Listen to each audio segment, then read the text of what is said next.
What's up guys and welcome back to my channel. This setup is really messing with my brain because it's totally different than my normal setup, but I'm going through quite a bit of change in this room and I'm going to share more with you about that a little later. But for right now, I wanted to make a video about something I'm working on because it's really driving me crazy. And before I do, if this is your first time here, my name is Dave. I'm a photographer and videographer from the Bay Area of California. Be sure to subscribe to this channel. I post 2 videos a week unless something goes horribly wrong.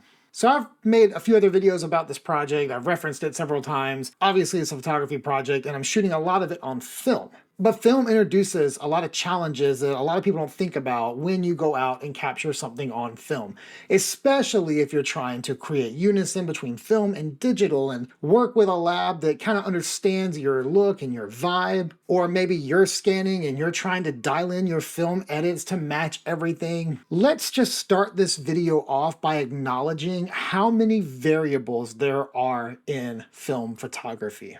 So if you just went to the store and you bought a roll of film, something like this Ektar 100 roll that I have right here, you would assume if I go out and I shoot this film at box speed or in the right light and scenario, it's going to look a certain way. And it's predictable, and you would assume that by shooting this film, you're going to have a predictable look based on the look of Kodak Ektar. And to some degree, that is true, and there's a reason why Portra 400, Portra 800, Gold 200, Ektar 100, and the plethora of films out there are known for their colors and their look. But there are a ton, and I can't understate how many of variables that go in to the film developing process that will give you a vastly different look should you choose one direction or another in the process. The lab that you choose is also going to play a huge role in how your film is going to look. And even more than that, remember that at the lab, there's someone who is color correcting scans, and that person is going to influence how your film looks. And the scanner that they're using to get that negative digital is going to affect how your film looks. So look, there are so many variables. So when you're working on a project and you're trying to shoot with some consistency, what do? I have tried a lot of things over the years. I started years ago by trying to control the whole process. I learned how to develop film back in like 2018. I did it on my stovetop, which is like really wild to look back on. I was literally boiling water with bottles in the water to get them at the right temperature to develop the color negative film. That was a lot of work. And consequently, my scans back then had weird colors because I wasn't getting the chemicals exactly where they needed to be.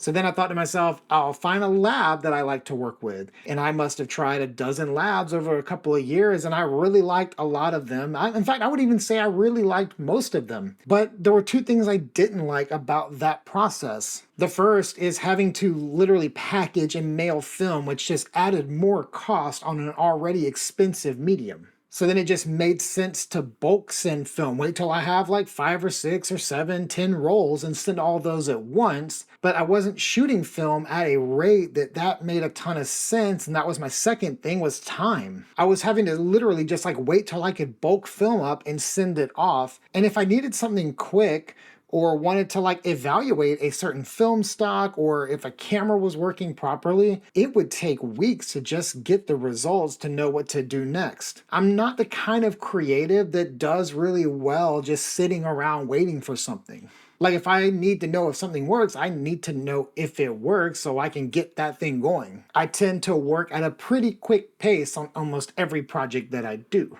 So between the whole process of having to mail film and additionally the time it took between my camera and getting those scans back, it just kind of wore me down to the point where I was just thinking, I'll just shoot digital and make very good presets. Check out that link below. But I really love film photography, mostly because I love the old cameras. I love shooting on old cameras more than I love the film, but the only way to use the old cameras is to shoot film. So with all of that in mind, I decided to get much more serious about developing and scanning at home. I kind of started from scratch, built up a better process, and then invested in my ability to scan at home. And that introduced another set of problems. Two major problems that it introduced was color grading the film myself in an app like Negative Lab Pro, which is a fantastic app for converting negatives to positives and color grading, but it's a different set of tools than what I was familiar with when I would do JPEGs in Lightroom. Because when you scan with an app like Negative Lab Pro, those default settings are never really gonna be your best possible settings. Now I have developed my own look that I use for Kodak. I'm gonna link a video right here above so you can check that out for yourself and see if the settings will work for you if you're using Negative Lab Pro. So that was like the first issue, but the second issue, and this one drives me absolutely insane about film developing and scanning at home, and that is the uncontrollable amount of dust that I just can't seem to get rid of no matter how hard I try. I can develop film, I can squeegee it, dry it, it doesn't matter what I do. I have tons of dust on my scans. I can rocket blow it, air compress blow it, constantly wipe it. It doesn't matter. I'm gonna have dust on my scans. And then I'm in Lightroom or Photoshop, literally removing dust from a whole bunch of photos, and it drives me insane. So I started to switch back again. Okay, maybe I need to find a lab. Now I eventually settled on a partnership with Negative Lab. It is a great lab based out of LA, so it's fairly quick for me to ship things, and they've done a fantastic job of turning my photos around quickly. But just to sit here and say, oh yeah, like my scans right from them are absolutely perfect in every way would not be true. And it wouldn't be true of any lab that's developing. Now, depending on the lab and the scanners that they're using, this same roll of film, as an example, could look completely different scanned on different scanners and at different labs, with different technicians adjusting that scan. What I had Negative Lab do on one of my last batches, which is all from the project that I've been working on, was to scan on the Frontier and the Noritsu, which are like the two main scanners you're gonna find at any reputable film lab. So just a couple of things about these scanners before we go look at them. Both the Frontier and the Noritsu are gonna be scanners based on the CCD sensor technology. So your film's already getting shot with a CCD sensor, which is old tech already, but it's a cool old tech. I mean, the colors always look really cool on CCD. It's one thing I loved about the M8 when I had it, but I did sell it. You can learn more about that CCD M8 and how beautiful that sensor is right here. The Frontier is made by Fujifilm. It has a warm and like softer color palette to it. And then there's the Noritsu, which is made by Noritsu, which is a little cooler in tone. It has more contrast. It's a bit punchier of an image. A lot of landscape photographers and people that shoot kind of natural scenes would prefer the Noritsu. And when you're getting your film scanned, you'll likely choose between one of these. And I'm going to show you now what it looks like to choose between these two. So let's take a look at my screen and we'll dive in and see how they look. So as we look here at the screen, you're going to see the top row is the Noritsu that does not show any borders. The bottom row is the Frontier, which does show borders. So you can quickly see between the two images which one is which, because the Frontier is going to have the borders. So let's jump into an A-B comparison. Just right off the bat, these are scans that have had zero adjustment by me to them. The left side is the Noritsu, the right side is the Frontier. You definitely can see that the Noritsu has a lot more color to it. The Frontier has a much more muted look. If we just take a look at the histogram up here, you're going to see that for the most part, the exposures are identical, though I will say the Noritsu looks a little brighter and the Frontier looks a little flatter. If we pixel peep just a touch into the photo, maybe we'll just take the Pete's service sign area and punch into these. You're going to see that the Frontier has much cooler shadows and the Noritsu has warmer shadows. I also always seem to notice red pops on Noritsu, whereas red can typically be a little flat on the Frontier. For an image like this, it is outdoors and kind of like a landscape image. I definitely prefer the Noritsu. But I found this really interesting because when I go to an interior in this very old gym, the frontier looks punchier. Definitely warm tones here work really well. And I feel like the frontier just has more feeling. Like it feels like it did when I was there, whereas the Noritsu over here, it just looks kind of dull and flat. Here were some people walking at the Laramie Jubilee Days fair I was at.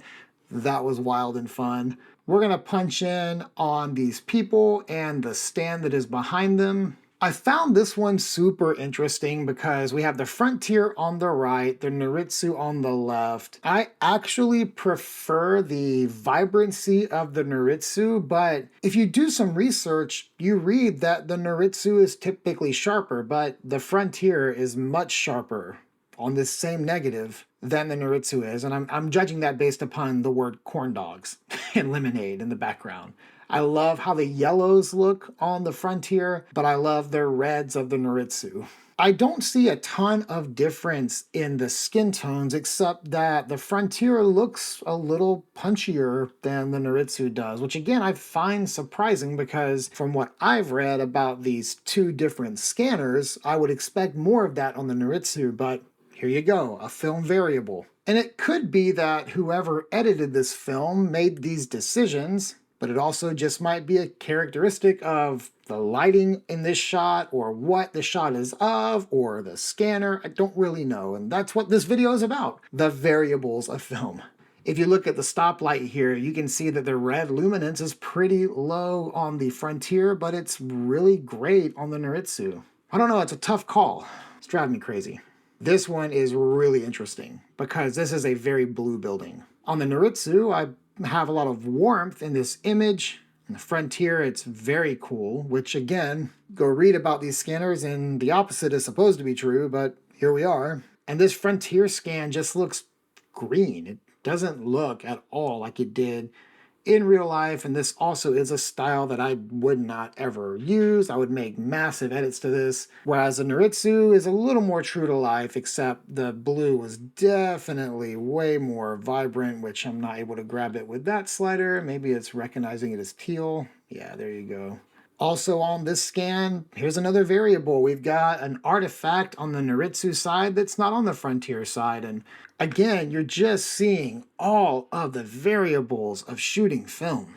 Film is a lot of work with a lot of variables and variety, things that can go very wrong and things that can go very right too. What I would recommend is to find a lab of people that are cool, that you can communicate with and that you can trust, and go shoot some film expecting to edit that film and enjoy the variety and the variables because they're part of the process. I'm hoping by the next time we see each other, you're going to see a bit of a different room and experience in here than my prior videos. Thanks for hanging out during the transition of it all. And as always, thanks for watching. And I will see you next time.